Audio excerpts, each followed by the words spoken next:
Halo guys, kenalin nama aku Ava Dahlia.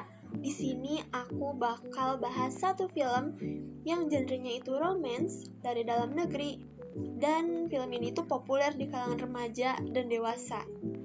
Kira-kira apa nih film yang bakal aku bahas hari ini? Ayo kita ulik.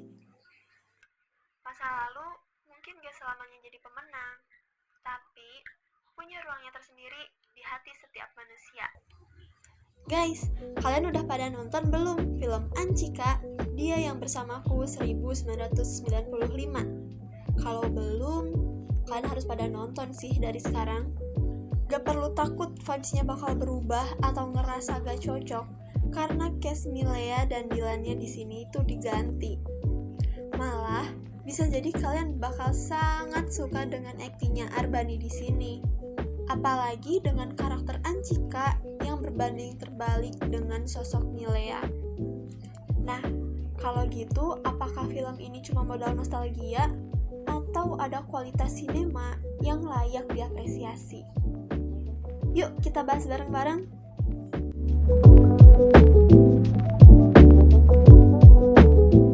Pertama-tama, kita coba bahas dari sisi sinematografinya dulu nih.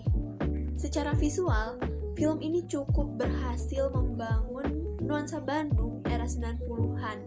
Dan warna-warna yang dipakainya juga kebanyakan warnanya itu warm, vintage, dan tone soft yellow gitu khas film nostalgia. Ada beberapa shot yang cakep banget. Salah satunya itu waktu Anchika dan Dylan-nya itu naik motor. Dan ada juga adegan atau scene waktu di kampus yang kerasa intimate dan romantis kayak gitu. Tapi, ya ada tapinya nih. Beberapa transisi kerasa agak kaku dan gak terlalu smooth. Penggunaan slow motion juga kadang terlalu sering, bikin pacing filmnya itu agak lelet di beberapa momen. Jadi, walaupun visualnya manis, kadang filmnya itu jadi kerasa agak terlalu niat untuk terlihat indah, tapi kurang mendukung emosional dari adegannya.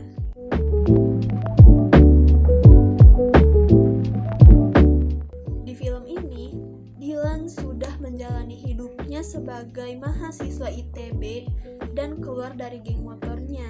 Lalu bertemu dengan sosok Anchika yang masih duduk di bangku kelas 12 SMA. Jika di film Dylan 1990, Milea dan Dylan seumuran dan satu sekolah. Nah, kalau di film Anchika ini, Dylan jatuh cintanya sama cewek yang lebih muda 1 tahun dari dia. Jadi, kesannya seperti ke adik sendiri gitu. Film ini juga mengisahkan bagaimana ricuhnya pemerintahan Soeharto pada saat itu.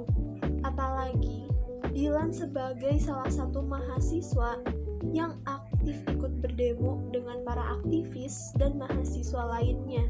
Jujur, jika kita bahas tentang alur konflik dan klimaksnya, menurut aku ini terlalu cepat dan terburu-buru. Sedangkan scene romantis Anchika dan Dylan-nya itu kurang dapet dan gak begitu banyak. Bahkan effort Dylan-nya tuh gak terlalu besar buat dapetin dan luluhin hati Anchika. Dan Anchikanya pun terlalu cepat jatuh hati setelah tahu kalau Dylan itu mahasiswa ITB, karena posisi dia yang saat itu sedang berjuang untuk lolos PTN Unpad. Nah, bagian konfliknya lumayan emosional nih. Ada momen saat Anchika benar-benar mempertanyakan apakah Dylan sudah move on dari Milea. Di sini, film coba ngajak kita buat berpikir seberapa penting sih masa lalu pasangan kita. Tapi sayangnya, konflik ini datangnya telat banget. Jadi feel-nya tuh kurang maksimal. Penonton yang tensionnya udah nunggu-nunggu nih dari awal, mungkin jadi ngerasa, ya kok baru sekarang sih panasnya. Dan endingnya tipikal film romance biasa, gantung, tapi tetap ada harapan. Cuma penutupnya nggak sekuat build up yang udah dibangun sebelumnya.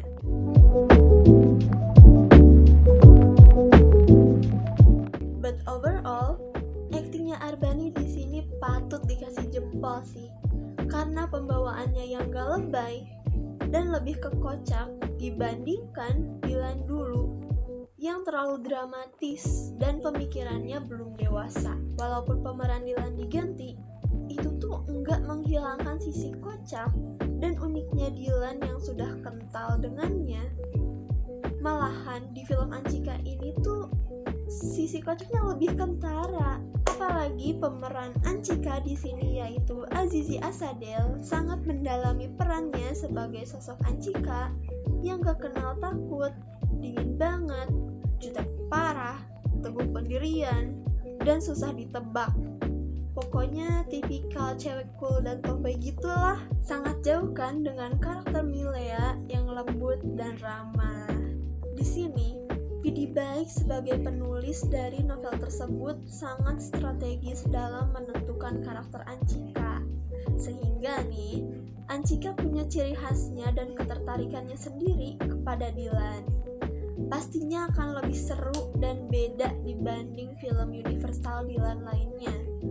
Dan kalau kita bandingin ya sama cerita novelnya, ada beberapa bagian cerita yang gak masuk atau bahkan dipendekin nih di adegan filmnya.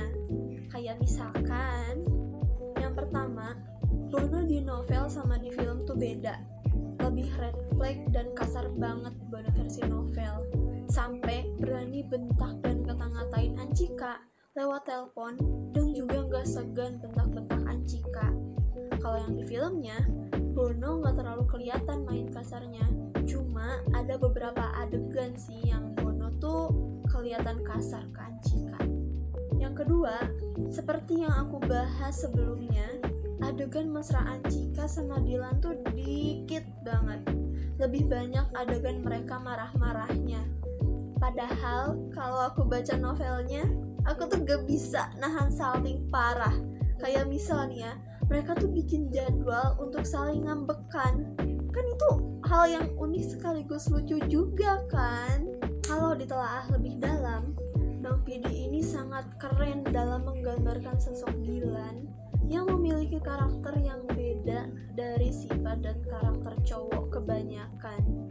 Dan itu yang bikin kita semua jadi fans beratnya Dylan dan sering banget ngehalu dapet cowok seromantis anak Bandung ini.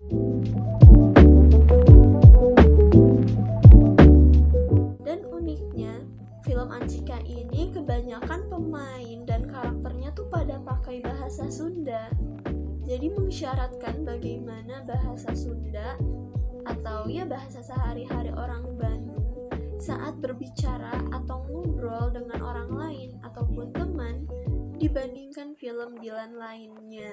Kalau kita perhatiin juga nih, ada beberapa tempat epik dan sering dikunjungi oleh warga Bandung yang terlihat di setiap adegannya Anchika dan Dylan.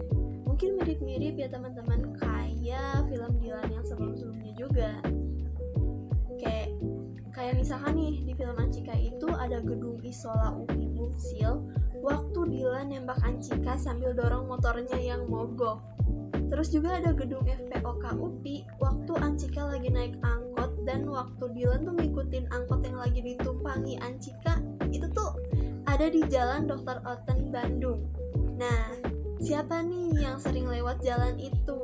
Terus inget gak waktu Anchika dan Dylan lagi ke toko buku itu tuh di Jalan Asia Afrika, tempat tongkrongan para pemuda-pemudi Bandung tiap malam minggu.